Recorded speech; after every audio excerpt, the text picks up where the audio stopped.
বন্ধুরা, কথাতেই বলে না, ঢেঁকি স্বর্গে গেলেও ধান বানে। জাস্টিস অমৃতা সিনহা সেটাই করে দেখাচ্ছেন।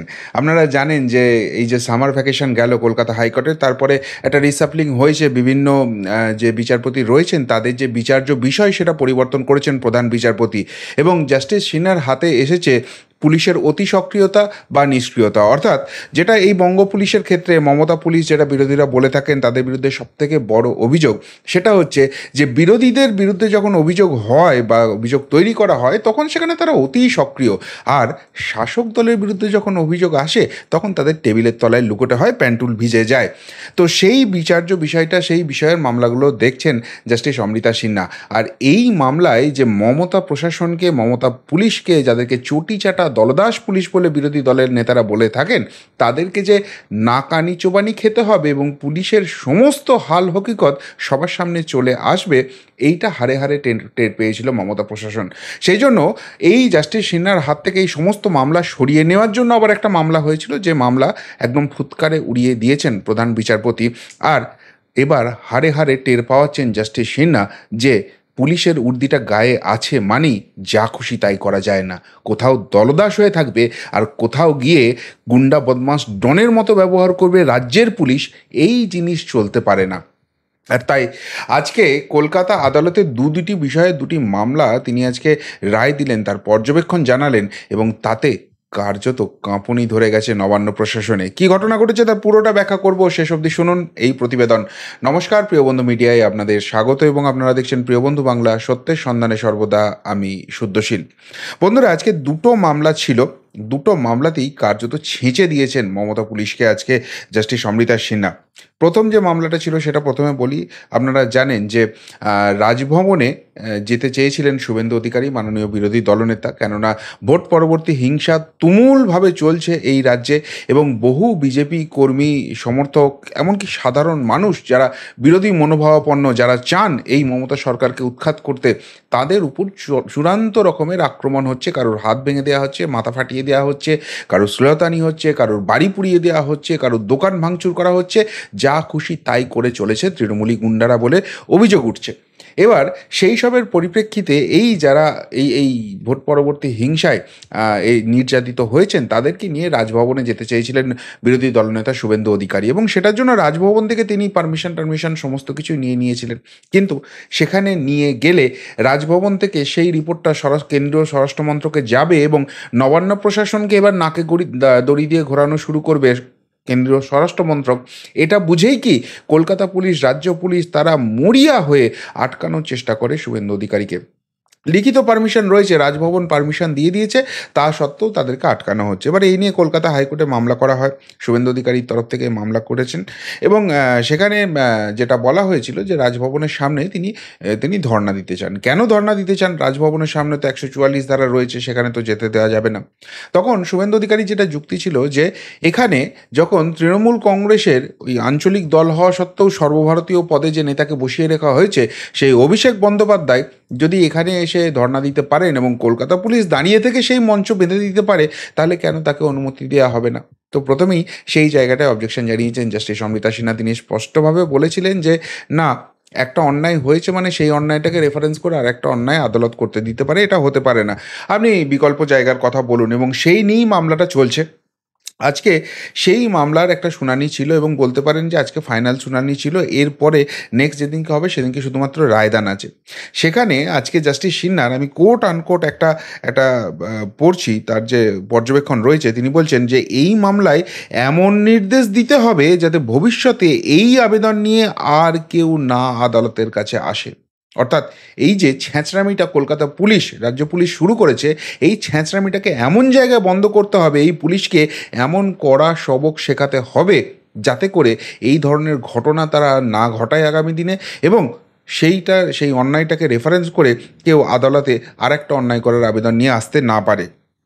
এবং এখানে তিনি স্পষ্টভাবে রাজ্য পুলিশকে জানতে চান যে ঠিক আছে, আমি বসতে দেবো না শুভেন্দু অধিকারীকে রাজভবনের সামনে ধর্নায়, সেটা নিয়ে কোনো অসুবিধা নেই, কিন্তু আপনারা কেন কেন সেখানে বসতে দিয়েছিলেন অভিষেক বন্দ্যোপাধ্যায়কে? আপনারা যখন দেখেছিলেন যে সেখানে আইন ভঙ্গ হচ্ছে, সেখানে কেন আপনারা কোনো ব্যবস্থা নেননি? কী ব্যবস্থা নিয়েছেন সেগুলো সব কিছু জানান।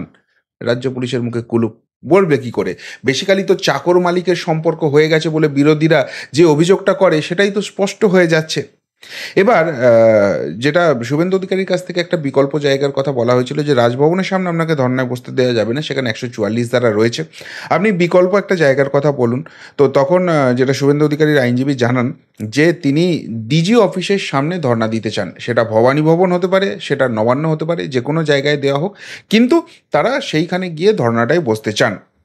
এবার আপনারা জানেন যে ভবানী ভবনটা কিন্তু অত্যন্ত সংকীর্ণ একটা জায়গা, এবং সেটা কিন্তু বিচারপতি জাস্টিস সিনহা কিন্তু সেই জায়গাটাই হাইলাইট করেন যে একটা রকম সংকীর্ণ জায়গা, সপ্তাহান্তে সেখানে আপনারা করবেন, একটা যানজটের সৃষ্টি হবে। তো এই জায়গাটা কিন্তু ভবানী ভবনটা বোধহয় সঠিক জায়গা হচ্ছে না আপনাদের চুজ করার ক্ষেত্রে। তখন শুভেন্দু অধিকারী আইনজীবী বলেন যে আপনারা শর্ত দিন, আদালত শর্ত দিক, সময় বেঁধে দিক, কিন্তু একটা লোক রাজভবনের সামনে 5 দিন ধরে 1 লাখ লোক নিয়ে ধর্ণা দিল, তখন রাজ্য পুলিশের কোনো রকম কোনো অসুবিধা হলো না।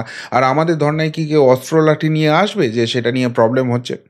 যাই হোক, এখানেই চেপে ধরেন জাস্টিস সিনহা, বলেন যে আইন অমান্য যখন হয়েছিল, যখন ওই অভিষেক বন্দ্যোপাধ্যায় ধর্ণা দিয়েছিলেন, তখন আপনারা কেন চুপ করেছিলেন?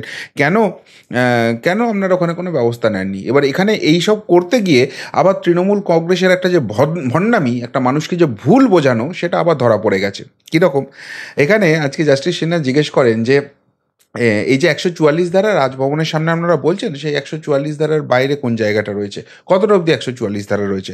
তখন পুলিশের তরফ থেকে বলা হয় যে রাজভবন থেকে কেশি দাসের যে মোড় রয়েছে সেইখান অবধি 144 ধারা, উল্টো দিকে নর্থ গেট থেকে টেলিফোন ভবন, এই যে সামগ্রিক এলাকাটা রয়েছে, এখানটা কিন্তু 144 ধারা হয়েছে, এখানে কোনো রকম ধর্ণা মিছিলের অনুমতি দেওয়া যাবে না।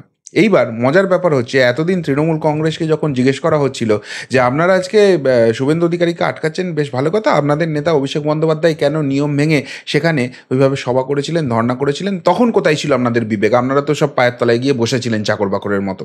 তাদের বক্তব্য ছিল রাজভবন থেকে 100 মিটারের মধ্যে হচ্ছে ধর্ণা, এই 144 দ্বারা, আর 300 মিটার দূরে নাকি অভিষেক বন্দ্যোপাধ্যায়ের সভা হয়েছিল। কিন্তু আজকে তো জায়গাটা স্পষ্ট করে দিল, তাহলে অভিষেক বন্দ্যোপাধ্যায়ের সভাটা কি এই এলাকাটার বাইরে হয়েছিল?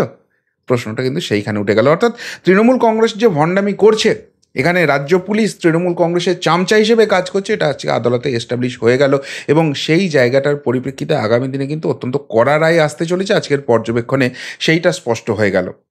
এই তো গেল অভিষেক ব্যানার্জি, শুভেন্দু অধিকারী, রাজভবন, ধর্না, এইসব নিয়ে ব্যাপার। এবার দ্বিতীয় একটা মামলা আজকে জাস্টিস সিনহার কাছে গিয়েছিল, সেটাকে আবার পিসির বাড়ির আবদারও বলা যেতে পারে। সেটা হচ্ছে যে আপনারা জানেন মথুরাপুর থেকে যিনি এবার তৃণমূল কংগ্রেসের সাংসদ হয়েছেন, সেই বাপি হালদার, তার বিরুদ্ধে একটা অভিযোগ ওঠে। তার বিরুদ্ধে অভিযোগ ওঠে যে তিনি যে সরকারি প্রকল্পের টাকা আছে, তিনি এবং তার স্ত্রী মিলে কিন্তু সেখানে নয়-ছয় করছেন। এবার এখন একটা মামলার যিনি মামলা করেছিলেন তিনি একজন বিজেপি নেতা। তিনি গিয়ে আদালতে বলেছেন যে যার বিরুদ্ধে অভিযোগ করেছিলাম তিনি তো এখন সাংসদ হয়ে গেছে, সুতরাং আমি মামলাটা প্রত্যাহার করে নিতে চাই। অর্থাৎ কী খেলাটা হয়েছে বুঝতে পারছেন? কীরকম চাপটা দেওয়া হয়েছে? হয় ক্ষমতার লোভে এই বিজেপি নেতা এখন তৃণমূলে ঢুকতে চায়, আর না হলে এই বাপি হালদার সাংসদ হওয়ার পর তার উপরে এমন চাপ গেছে যে সে বাপ করে এসে বলছে বাবা মামলা তুলে নাও, আর ভেবেছে এইভাবে মামলা তুলে নিলি এবার পার পেয়ে দেওয়া যাবে। সেই জায়গাটায় এবার জাস্টিস সিনহা চেপে ধরেছেন, বলছেন না, এটা হতে পারে না।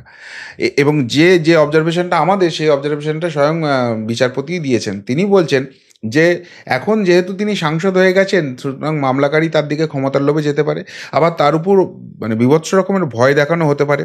সুতরাং তিনি মামলা প্রত্যাহার করে নিলেই মামলা প্রত্যাহার করে নেওয়া যাবে না, আদালত সেটা করতে দিতে পারে না। এবার আপনারা এখানে অবাক হবেন যে যিনি মামলাকারী তিনিই বলছেন আমি আর মামলা চালাতে চাই না, তাহলে আদালতের ইন্টারেস্টটা কোথায়? এইখানটাই চেপে ধরেছেন জাস্টিস সিনহা। তিনি বলছেন যে দেখুন, এইখানে যেহেতু সরকারি প্রকল্পের টাকা নয়-ছয় হয়েছে, অর্থাৎ সাধারণ মানুষের টাকা চুরিচামারি হয়েছে, সুতরাং সাধারণ মানুষের স্বার্থ যখন বিঘ্নিত হচ্ছে, তখন আদালত স্বতঃপ্রণোদিত হয়ে এই মামলা পরিচালনা করতে পারে, এই মামলায় রেহাই দেওয়া হবে না। বাপি হালদারের বিরুদ্ধে এই মামলা কিন্তু চলবে, যতই তিনি সাংসদ হয়ে যান, যতই যিনি অভিযোগকারী ছিলেন তিনি এখন হয় প্রভাবিত হয়ে আর নইলে ভয় পেয়ে সেই মামলা তুলে নিতে চায়, আদালত কিন্তু তুলতে দেবে না। এবং সবথেকে মজার কথা যে রাজ্য পুলিশ কতখানি ক্যালাস এবং শাসক দলের অনুগত ভৃত্য, এই মামলাতেও কিন্তু সেটা চোখের সামনে চলে এসছে। কেননা এই মামলা নিয়ে 7 তারিখ প্রথমে রিপোর্ট হয়, 7ই মার্চ এই মামলার রিপোর্ট হয়। 1 মাস 10 দিন পুলিশ নাকে তেল দিয়ে ভুঁড়ি বার করে ঘুমোচ্ছিল। তাদের হিম্মত হয়নি এই নিয়ে কোনো রকম কিছু করার।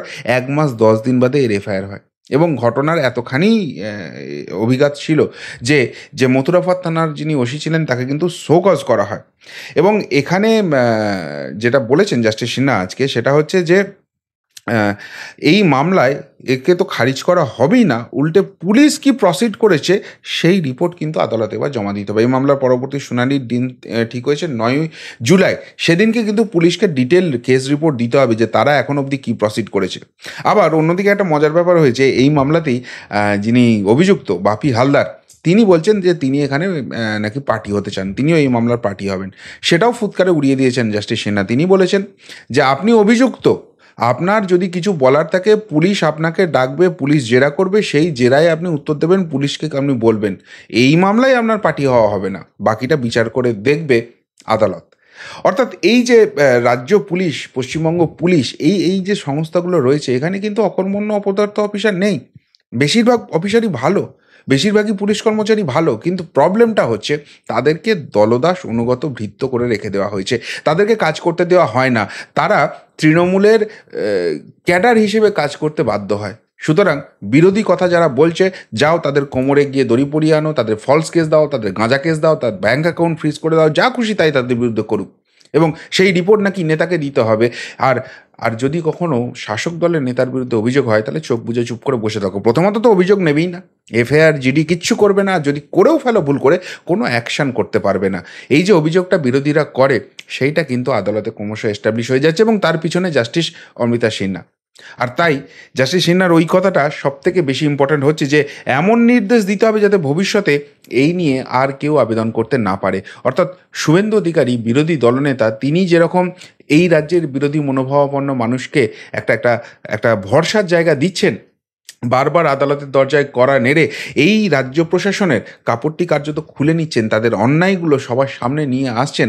আর সেই মামলার পরিপ্রেক্ষিতে জাস্টিস সিনহার মতো মানুষ যারা এখনও বিচার ব্যবস্থাটাকে এগিয়ে রেখেছেন, এই বিচার ব্যবস্থাকে চালিয়ে যাচ্ছেন এবং এই রাজ্যটাকে জঙ্গলরাজে পুরোপুরি পরিণত হতে দেননি, তারা সেই মামলাগুলোর পরিপ্রেক্ষিতেই যারা এই জঙ্গলরাজটা করতে চাইছে তাদেরকে কিন্তু এবার কড়া সবক শেখাতে চাইছেন। আর এইটা যারা ওই জঙ্গলরাজটা করতে চান তারা বোধহয় খুব ভালো করে বোঝেন। তাই তো জাস্টিস সিনহাকে সরাবার জন্য এত মরিয়া প্রচেষ্টা, কিন্তু তাতে লাভের লাভ হবে না। এই শুভেন্দু অধিকারীকে শিখণ্ডী করেই এবার কিন্তু এই মমতা প্রশাসনকে কড়া কিছু সবক শেখাবেন জাস্টিস সিনহা। পরের দিনের রায়ের দিন সেদিকেই কিন্তু সকলের নজর থাকবে। কি বলবেন জাস্টিস সিনহার এই জাস্টিস করার পন্থা নিয়ে? যদি কিছু বলার থাকে অবশ্যই কমেন্ট বক্সে কমেন্ট করে জানাবেন। এখনকার মতো এখানেই শেষ করলাম, ফেরত আসছি নতুন প্রতিবেদন নিয়ে খুব তাড়াতাড়ি। ভালো থাকবেন, সাথে থাকবেন, পাশে থাকবেন। নমস্কার।